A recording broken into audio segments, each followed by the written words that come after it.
ବବିତା ଦିଦି, ବବିତା ଦିଦି, ମୁଁ ଏବେ କ'ଣ ନ୍ୟୁଜ୍ରେ ଦେଖିଲି, ପଣା ସଂକ୍ରାନ୍ତି ଦିନ, ବୁଝିଲ ନା, ପଣା ସଂକ୍ରାନ୍ତି ଦିନ ବିଜେଡ଼ିର ପାଞ୍ଜି ଖୋଲିବ। ମୁଁ ଏବେ ନ୍ୟୁଜ୍ରେ ଦେଖିଲି, ବବିତା ଦିଦି। ହଁ ହଁ ଦେବ, ତମେ ଠିକ ଦେଖିଛ। ଆଉ ଆମର ଇଏ ପ୍ରଦୀପ ପାଣିଗ୍ରାହୀ ମ ବ୍ରହ୍ମପୁରର ଯେଉଁ ସାଂସଦ, ସେଇଟା କହୁଛନ୍ତି ଆମର ପଣା ସଂକ୍ରାନ୍ତି ଦିନ ତାଙ୍କର ବିଜେଡ଼ିର ପାଞ୍ଜିଟା ଖୋଲା ହେବ। ଆଉ ତାଙ୍କର ସବୁ କ'ଣ କ'ଣ କରିଥିଲେ, କ'ଣ କେତେ ଲୁଟିଥିଲେ, ସବୁ ବିଜେଡ଼ିର ପାଞ୍ଜିଟା ଖୋଲା ହେବ। ଆଉ ପ୍ରଦୀପ ପାଣିଗ୍ରାହୀ ସବୁ ଦୋଷ ଯେଉଁ 5ଟା ଦଫା ଲାଗିଥିଲା, 5ଟା ଦୋଷ ମୁକ୍ତ ହେଇଗଲେ। ସେଇଥିପାଇଁ ସିଏ ତ ଲାଗିଛନ୍ତି ଆଉ, ତାଙ୍କ ପାଞ୍ଜି ଖୋଲିବେ, ଲେଖା ଛିଡ଼େଇ ଦେବେ ପୁରା ଆଉ।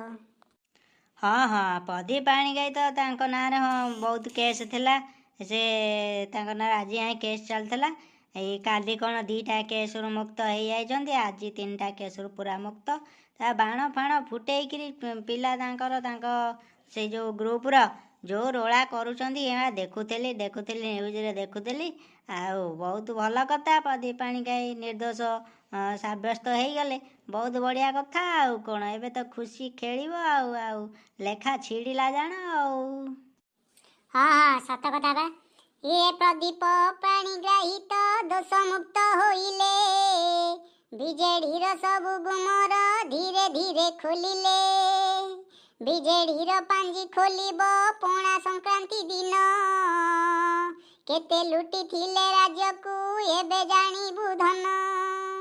ନବୀନ ସାଙ୍ଗରେ ପାଣ୍ଡିଆ, ପୁଣି ତା ସାଙ୍ଗେ ବବି, ଓଡ଼ିଶାକୁ ମିଶି ଲୁଟିଲେ ଦିନ ସରୁଛି ଭାବି।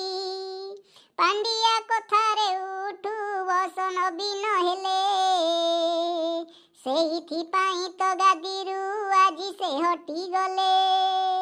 ସରଳ ଭୋଟର ମାନେ ତ ଲେଖା ଦେଲେ ଛିଡ଼େଇ, ବିଜେଡ଼ିର ସବୁ ରଙ୍ଗକୁ ସିଏ ଦେଲେ ଛଡ଼େଇ।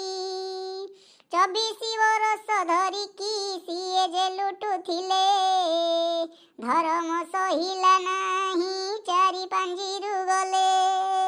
ଧର୍ମ ସହିଲା ନାହିଁ ଚାରି ପାଞ୍ଜିରୁ ଗଲେ, ଧର୍ମ ସହିଲା ନାହିଁ ଚାରି ପାଞ୍ଜିରୁ ଗଲେ।